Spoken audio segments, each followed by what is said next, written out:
Hello friends, welcome back to my channel GPY academy. आज की इस वीडियो में क्लास 10th केमिस्ट्री चैप्टर अम्ल क्षारक और लवण का महत्वपूर्ण प्रश्न एवं उनके उत्तर पढ़ने वाले हैं। यह पार्ट 4 है। पिछला पार्ट वीडियो के डिस्क्रिप्शन में लिंक दिया है, वहाँ से आप वीडियो देख सकते हैं। यह प्रश्न बोर्ड एग्जाम में 3 मार्क्स के लिए पूछे जाते हैं। तो आइए प्रश्न के उत्तर को सटीक तरीके से समझने का प्रयास करते हैं। जो चैनल पर नए हैं सब्सक्राइब एंड लाइक ज़रूर कर लें। तो स्टूडेंट, प्रश्न है, अम्ल को तनुकृत करते समय यह क्यों अनुशंसित करते हैं कि अम्ल को जल में मिलाना चाहिए, न कि जल को अम्ल में। तो इस प्रश्न के कॉन्सेप्ट को पहले तनुकृत और सांद्र दोनों को समझते हैं।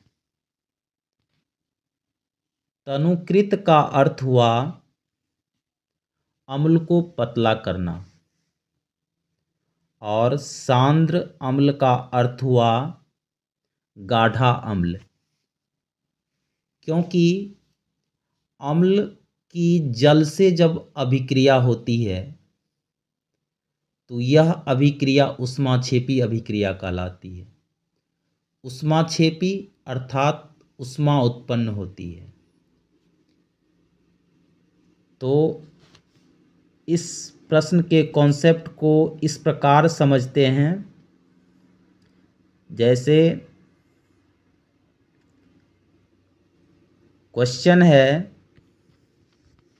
अम्ल को जल में मिलाना चाहिए न कि जल को अम्ल में। तो सबसे पहले यह कॉन्सेप्ट को समझते हैं, जल को अम्ल में मिलाने से क्या होता है। जैसे ये अम्ल है, इसमें अगर हम जल मिलाते हैं तो क्या होगा, पहले उनको समझते हैं। अगर अम्ल में जल को मिलाते हैं तो काफ़ी मात्रा में ऊष्मा उत्पन्न होती है, काफ़ी मात्रा में ऊष्मा की उत्पत्ति होती है, अर्थात ऊष्मा उत्पन्न होती है। फलस्वरूप मिश्रण आस्फलित होकर बाहर आ सकता है। यह जो मिश्रण होगा अम्ल का, यह आस्फलित होकर के यानी कि ऊपर होकर के बाहर भी आ सकता है। तो हमारे अंग इससे जल भी सकते हैं। हो सकता है अत्यधिक ताप के कारण कांच की बर्तन फूट भी सकती है या टूट सकती है। इसलिए अम्ल को थोड़ा थोड़ा करके जल में मिलाना चाहिए। तो इस कॉन्सेप्ट को आगे समझते हैं कि जल में अम्ल को क्यों मिलाना चाहिए।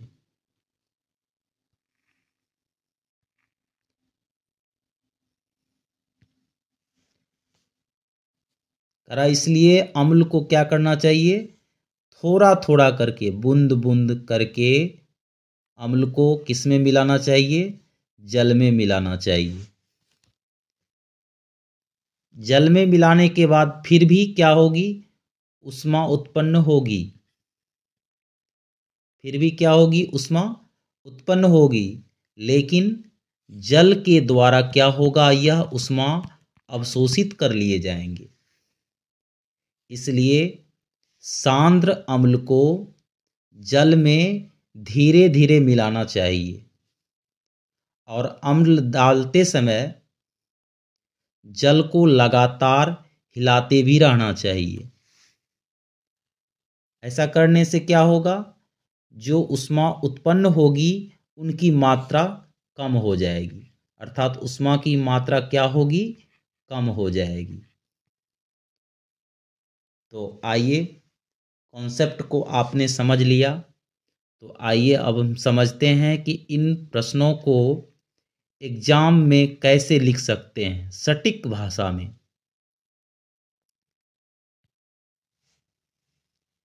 क्वेश्चन यही है, अम्ल को तनुकृत करते समय यह क्यों अनुशंसित करते हैं कि अम्ल को जल में मिलाना चाहिए, न कि जल को अम्ल में। तो जल के साथ अम्ल की अभिक्रिया कैसी होती है, ऊष्माक्षेपी होती है। इसलिए सांद्र अम्ल को जल में धीरे धीरे डालना चाहिए। अम्ल डालते समय जल को लगातार हिलाते रहना चाहिए। ऐसा करने से क्या होगा, उत्पन्न ऊष्मा की मात्रा बहुत कम होगी, अर्थात जल के द्वारा ऊष्मा अवशोषित कर लिए जाते हैं।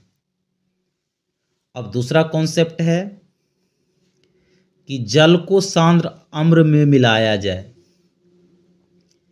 जल को सांद्र अम्ल में मिलाया जाए तो काफ़ी मात्रा में ऊष्मा उत्पन्न होगी, अर्थात एसिड में ही जल मिलाया जाए तो क्या होगा, काफ़ी मात्रा में ऊष्मा उत्पन्न होगी।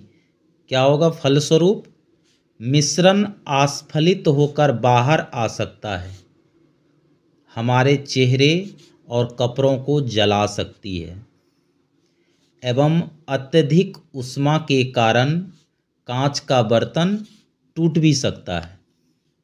अतः सांद्र अम्ल को धीरे धीरे जल में मिलाने की सलाह दी जाती है। तो इस तरह से क्वेश्चन को एग्जाम में इस प्रकार जब हम लिखेंगे, इनका आप नोट्स बना लीजिए। हर पार्ट में सटीक रूप से आंसर दिया गया है, सबका आप नोट्स बनाइए और एग्ज़ाम में अच्छे से अच्छे मार्क्स लाइए। आज की वीडियो में बस इतना ही। वीडियो पसंद आए तो लाइक, सब्सक्राइब